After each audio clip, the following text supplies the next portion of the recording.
Ραδιοπαραμυθία.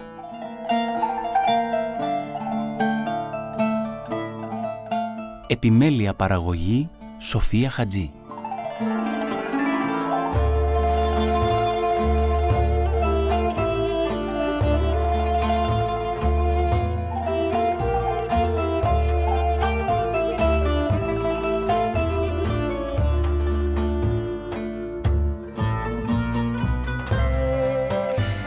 Φίλοι μας, γεια σας. Καλό μεσημέρι. Εδώ είμαστε και σήμερα.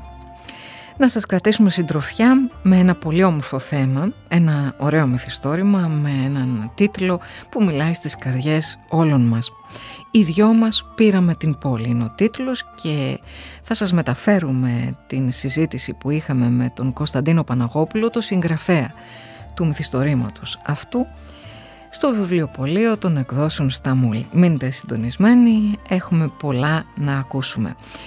Να ξεκινήσουμε με μία πρόταση αναγνωστική, γιατί αγαπάμε την ανάγνωση όλοι μας. Το μεγάλο μυαλό. Αγαπάμε και τον πατέρα Ανανία Κουστένη και σε αυτόν αναφέρεται αυτός ο τίτλος του βιβλίου του Κώστα Παναγόπουλου, που κυκλοφορεί σε δεύτερη έκδοση. Ένα βιβλίο αφιερωμένο στον ασκητή των εξαρχείων. Μια εντατική σύνοψη γεγονότων, λόγων και έργων του, με παράθεση πλήθους περιστατικών και μαρτυριών στο πρώτο μέρος του βιβλίου. Στο δεύτερο μέρος ένα απάνθισμα 350 λόγων του μελήρη του πατρός Ανανία Κουστένη, ενώ στο κλείσιμο του βιβλίου υπάρχει ένα έγχρωμο παράρτημα φωτογραφιών του. Ένα βιβλίο σαν μεγάλος ποταμός για τον εμπνευσμένο ποταμό του Μεγάλου Ανανία. Το μεγάλο μυαλό, εκδόσεις Άθος, κεντρική διάθεση εκδόσεις Σταμούλη, 210 52 38 305 και www.stamoulis.gr. Στη ρύθμιση του ήχου και την επιλογή της μουσικής έχουμε τον Άγγελο Παπά και στην επικοινωνία την τηλεφωνική έχουμε, και ευχαριστούμε γι' αυτό, την Φίβη Κωνσταντέλου. 210 41 18 602 και 640 τα τηλέφωνα του σταθμού μας.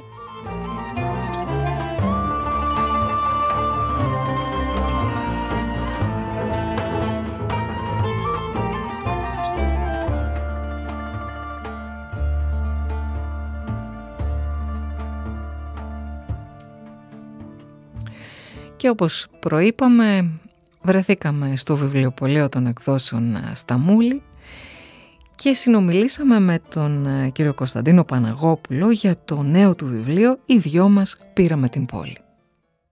Ένας μεγάλος πόλεμος θα φέρει την Κωνσταντινούπολη στην αγκαλιά του ελληνισμού μετά από 5,5 αιώνες και οι δυο τους θα πάρουν την πόλη αγαπημένοι σαν κλαδιά σε ένα τοπίο από εκατομμύρια νεκρολούλουδα στον σολέα του κόσμου. Δεν αγαπιέται ο πόλεμος. Κανείς δεν αγαπάει τον πόλεμο. Απ' την αρχή του δίκαιου και αντιπολεμικού μυθιστορήματος προείχε η μόνη ωραιότητα στο δράμα του Μεγάλου Πολέμου, ότι οι δυο τους θα πάρουν την πόλη. Σε πήραμε πίσω, γραία γυναίκα Πορφυρή. Σε χτενίσαμε με τύχη και βόσπορο. Σε χτενίσαμε με συντρίμμια από τύχη και ελίσποντο. Είναι το πιστόφυλλο από το νέο βιβλίο «Οι δυο μας πήραμε την πόλη», το νέο μυθιστόρημα που μας έρχεται μετά από το μεγάλο μυαλό, το οποίο αναφέρεται στον μακαριστό, τον αείμνηστο καλύτερα πατέρα Ανανία Κουστένη. Ο Κώστας Παναγόπουλος υπογράφει και αυτό το βιβλίο, τον καλωσορίζουμε και χαιρόμαστε. Ευχαριστώ. Και εγώ, είναι τιμή μου να συνομιλώ μαζί σας πάντα. Και χαρά έχουμε γι' αυτό. Μιλήστε μας λοιπόν για το «Οι δυο μας πήραμε την πόλη». Ο πατέρας Ανανίας που είπατε θα ήταν πολύ ευτυχής που πήραμε την πόλη, έστω και σε ένα μυθιστόρημα. Εισαγωγικά θα ήθελα να πω εγώ ότι ο νέος ελληνισμός έχει και τον ιδρυτή του, έχει και την πόλη του. Θα μπορούσε να πει κάποιος ότι ιδρυτής του νέου ελληνισμού, ας πούμε, είναι ο Άγιος Ιωάννης ο Βατάτζης, που θα γράψει και παλιότερα ένα βιβλίο. Θα ήταν σωστό, αλλά όχι απόλυτα σωστό. Θα μπορούσε να πει κάποιος άλλος ότι ιδρυτής του νέου ελληνισμού είναι ο Μεγάλος Κωνσταντίνος. Αυτό θα ήταν 3 φορές σωστό, αλλά και αυτό όχι απόλυτα σωστό. Ιδρυτής του νέου ελληνισμού είναι ο Κύριος Ιησούς Χριστός. Όταν ήρθαν οι Έλληνες, ως αντιπρόσωποι όλου του ελληνικού έθνους που λέει και ο Ιώδης Σιφοβατοπεδινός, για να δουν τον Χριστό. Βρήκαν τον Φίλιππο, ο οποίος ήταν πατριωτάκι με τον Απόστολο Ανδρέα από τη Βυσταϊδά, και πήγε ο Φίλιππος και βρήκε τον Ανδρέα. Και πήγαν και οι δύο μαζί από σεβασμό και λένε: Κύριε, ήρθαν οι Έλληνες να σας δουν. Και τότε είπε ο Κύριος: Ελήλυθεν είναι η ώρα ή να δοξαστεί ο Υιός του ανθρώπου. Εκεί ιδρύεται ο νέος ελληνισμός. Τόσο παλιά. Και δεν είναι τυχαίο που στην επόμενη φράση του ο Κύριος λέει για το σπόρο που πέφτει στη γη, και αν δεν πέσει στη γη, να πεθάνει ο σπόρος, λέει ο Κύριος, δεν θα ανθίσει. Και είναι σαν να φτύνει εκεί τους Έλληνες με καλή έννοια, έτσι, σαν να τους λαδώνει. Για τους επόμενους 3 αιώνες από την κουβέντα του Κυρίου, ο ελληνισμός πια έχει πάνω από 10 εκατομμύρια μάρτυρες. Και από όλα τα έθνη έπεσαν οι λαοί για τον Χριστό, αλλά το ελληνικό αίμα έρευσε άφθονο για 3 αιώνες. Όμως και οι χριστιανοί δεν άντεχαν, που λέει και ο πατέρας Ανανίας ο Κουσθένης. Γιατί αυτοί που βλέπουμε στις αγιογραφίες είναι οι λίγοι πάντα. Είναι ο 1 στους 100, ο 1 στους 200. Και οι χριστιανοί δεν άντεχαν πια από τις διώξεις, από τις κατακόμβες, από τα βασανιστήρια, τα μικρά κοριτσάκια, οι μεγάλοι άνδρες. Κουράστηκε πια ο χριστιανισμός και καλώς ή κακώς πρόδιδε και αυτός. Οι λίγοι άντεχαν και οι περισσότεροι πρόδιδαν. Και τι έφερε ο Κυριός μας για να το γιατρέψει αυτό? Το Μεγάλο Κωνσταντίνο. Το θείο δώρο της οικουμένης. Ο οποίος είναι σαν να πήρε τον κόσμο, την μπάλα της γης, να την ξεφούσκωσε και να την ξαναφούσκωσε ο Μεγάλος Κωνσταντίνος. Έτσι. Άλλαξε τα πάντα και μάλιστα με μεγάλη αποδοχή από το παγκόσμιο ακροατήριο και βουλευτήριο. Έτσι. Ο Μεγάλος Κωνσταντίνος ήταν ο ένας και άλλος κανένας. Κούναγε το βλέμμα του και κουνούσε τις νυφάδες από τη Μεγάλη Βρετανία μέχρι κάτω τις Ινδίες. Έτσι. Και εκεί έρθει ο Μεγάλος Κωνσταντίνος, και αφού είπαμε για τον ιδρυτή του νέου ελληνισμού που είναι ο Χριστός μας, και ήρθε ο Μεγάλος Κωνσταντίνος και είδησε την πόλη του νέου ελληνισμού, την Κωνσταντινούπολη. Έτσι, την Κωνσταντινούπολη που όλοι ξέρουμε και που κράτησε για πάνω από 1000 χρόνια. Για λίγο τότε μας την πήραν οι Δυτικοί, το 1204 μέχρι το 1261. Μετά ξανά ήταν δικιά μας και την ξαναχάσαμε το 1453. Αυτή την Κωνσταντινούπολη ελευθερώνουμε εμείς με αυτό το μυθιστόρημα. Το ίδιο μας πήραμε την πόλη. Ένας κεντρικός όσο και πρωτότυπος ωστόσο τίτλος. Ποιοι είναι οι δύο που την πήραν την πόλη, κύριε Παναγόπουλε? Οι δύο που πήραν την πόλη είναι ο Αντώνης και η Ιωσήφα. Έτσι, ένα ζευγάρι το οποίο στην αρχή του μυθιστορήματος βρίσκεται αναβασμένο πάνω στους τρούλους της Αγίας Σοφιάς. Όχι στον κεντρικό τρούλο, στους χαμηλότερους τρούλους της Αγίας Σοφιάς, τους ξέρει ο κόσμος.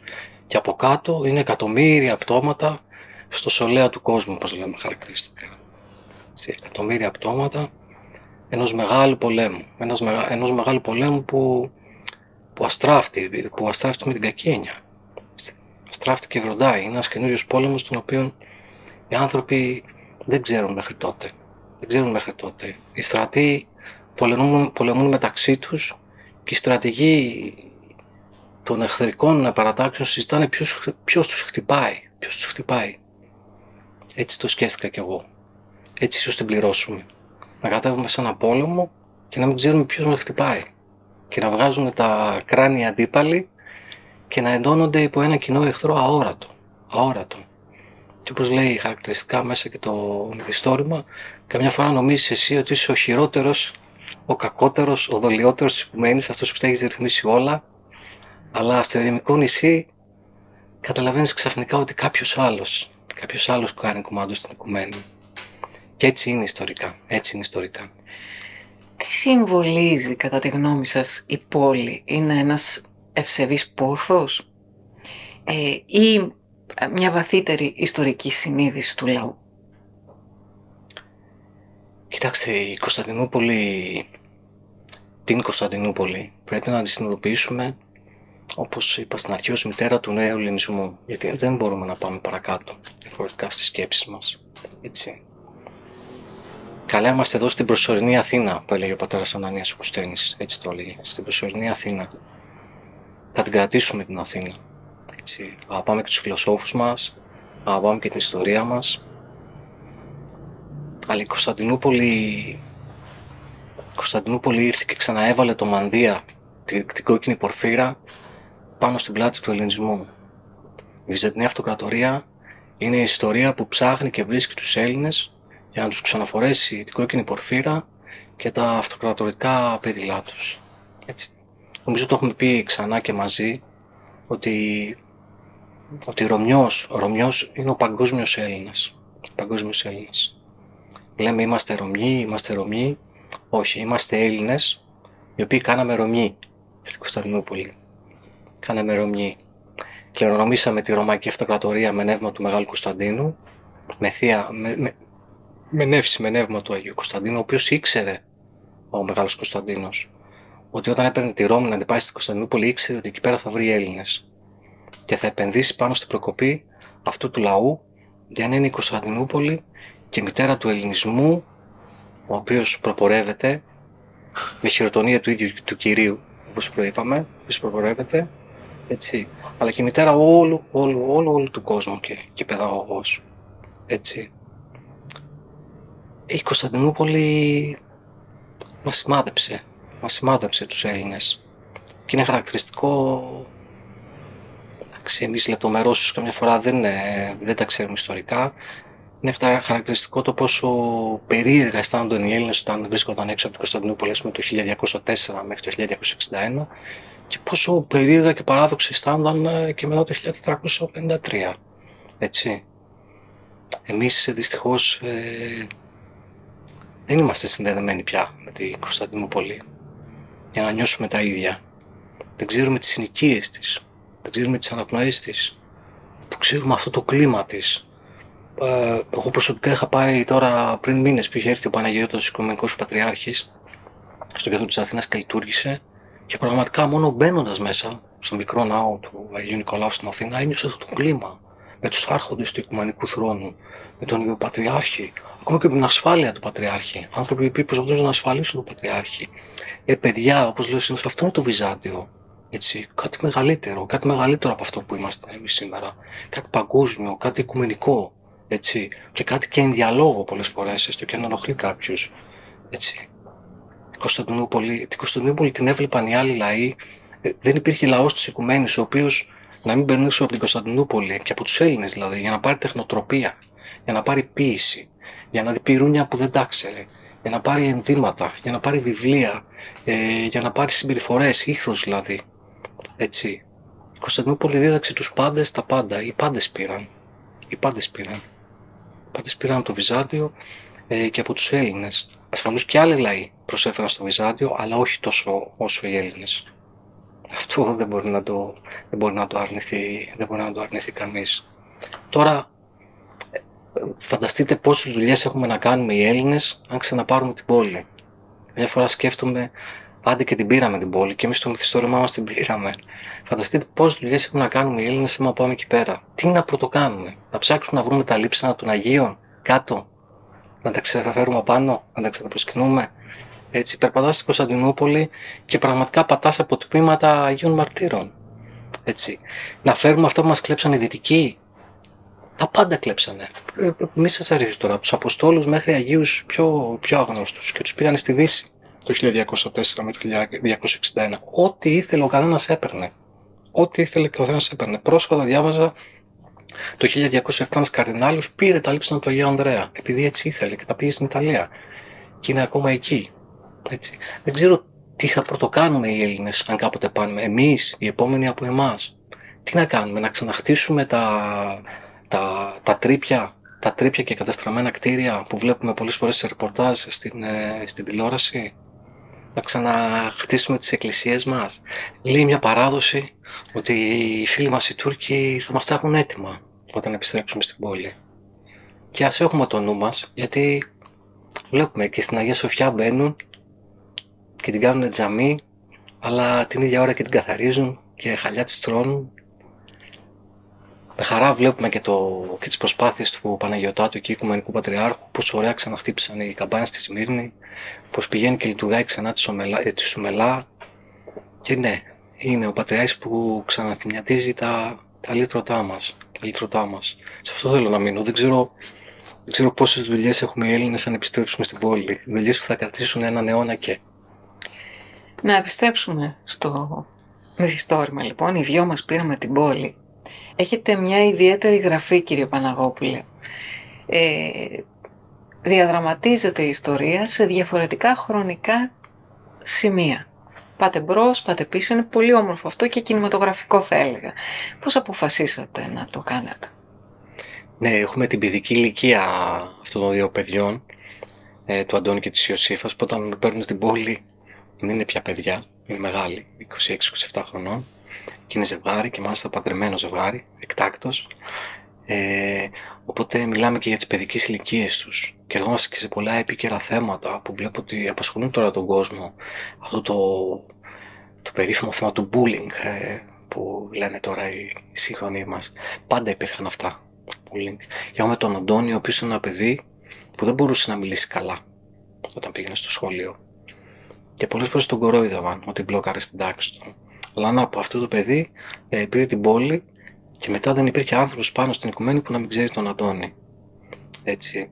Και μάλιστα περπατάει στον δρόμο κάποια στιγμή και αναρωτιέται κάτι πολύ εύλογο. Λέει, Θεέ μου, τι σημασία έχει με τόσες πολλές πληγές, που έχει αποκτήσει και αυτός από μικρός, τι σημασία έχει με τόσες πολλές πληγές, τι σημασία έχει με τόσες πολλές πληγές να προχωρήσω, να παντρευτώ, να βρω εργασία, να κάνω παιδιά, έτσι, τι σημασία έχει να πάρεις δηλαδή μια πόλη με τόσες πολλές πληγές στη διαδρομή.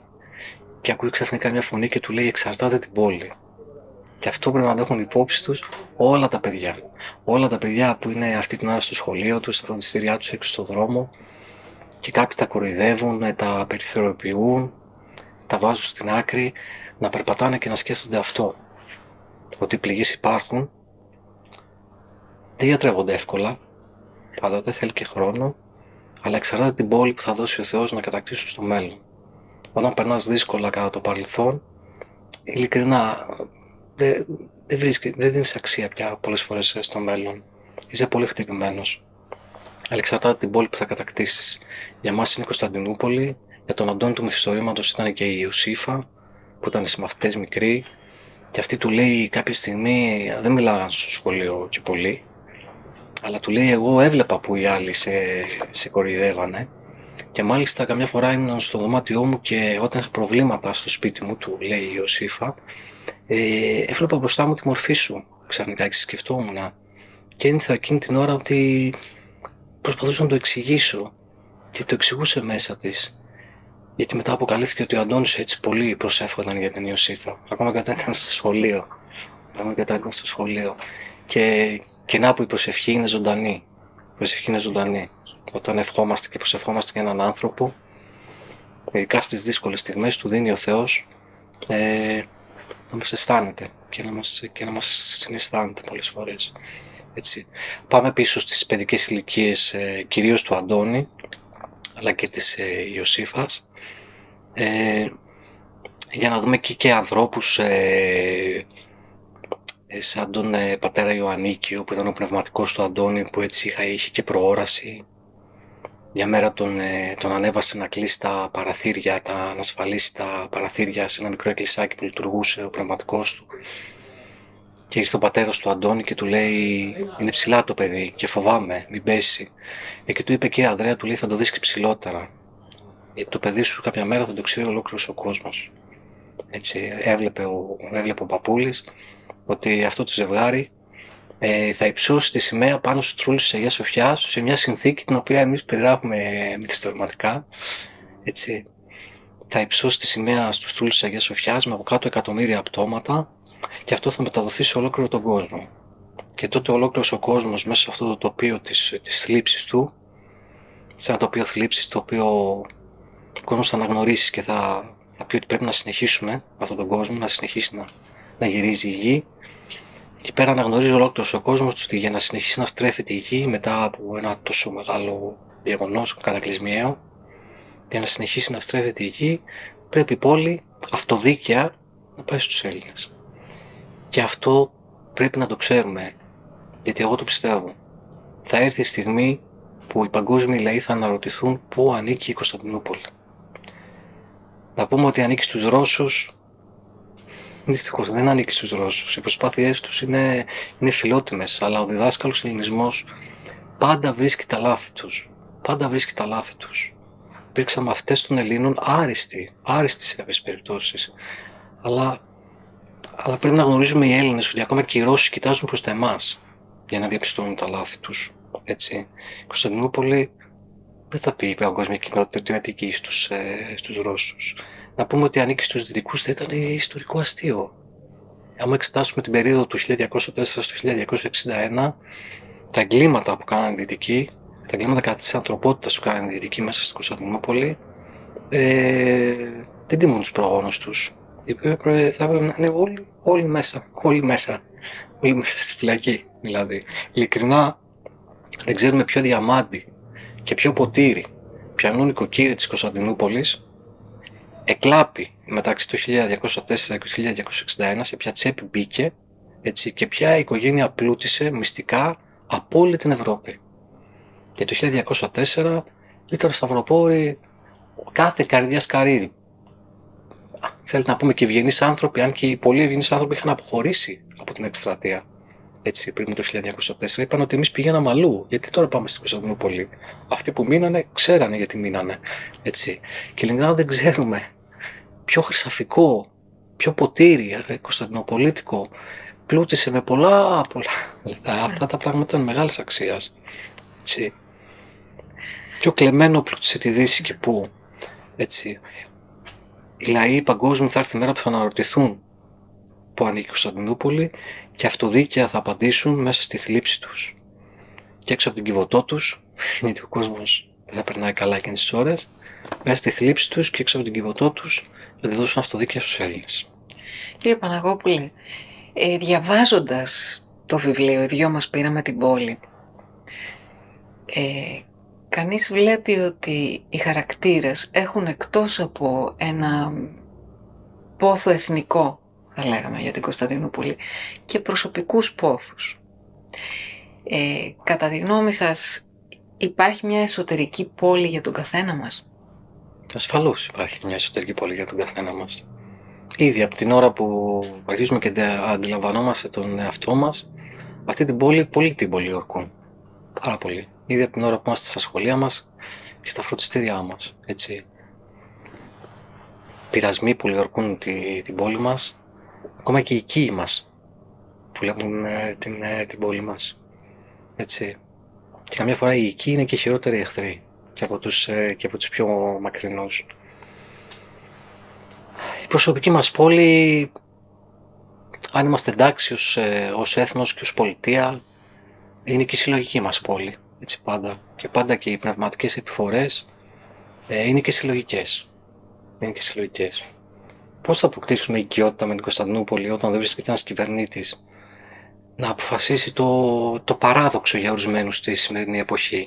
Να πηγαίνουν τα παιδιά μας από το γυμνάσιο και από το λύκειο προγραμματισμένες, συστηματικές εκδρομές στην Κωνσταντινούπολη. Ποιος τους το απαγορεύσει αυτό? Να πηγαίνει η πρώτη, η δευτέρα λυκείου, η τρίτη λυκείου, όλο το γυμνάσιο, μία φορά το χρόνο στην Κωνσταντινούπολη. Ποιος απαγορεύει έναν κυβερνήτη να το κάνει αυτό? Νομίζω ότι ο Βατάτσης θα το έκανε. Και ο Μεγάλος Κωνσταντίνος θα το έκανε. Και άλλοι μεγάλοι ηγέτες θα το κάνανε αυτό το πράγμα. Δεν υπάρχουν παράδοξες πολιτικές αποφάσεις. Έτσι. Ένα πολύ σημαντικό σύγγραμμα δικό σας είναι για τον αυτοκράτορα τον Ιωάννη τον Βατάτση, που έχει τίτλο «Βατάτσης, ο πατέρας των Ελλήνων». Να πούμε δύο λόγια με την ευκαιρία αυτή για το βιβλίο σας αυτό και αν συνδέονται αυτά τα δύο βιβλία. Ασφαλώς συνδέεται ο Άγιος Ιωάννης ο Βατάτσης με το μυθιστόρημά μας. Γιατί και ο Ιωάννης ο Βατάτσης ήταν έξω από την πόλη. Έτσι. Ήταν έξω από την πόλη όταν γεννήθηκε.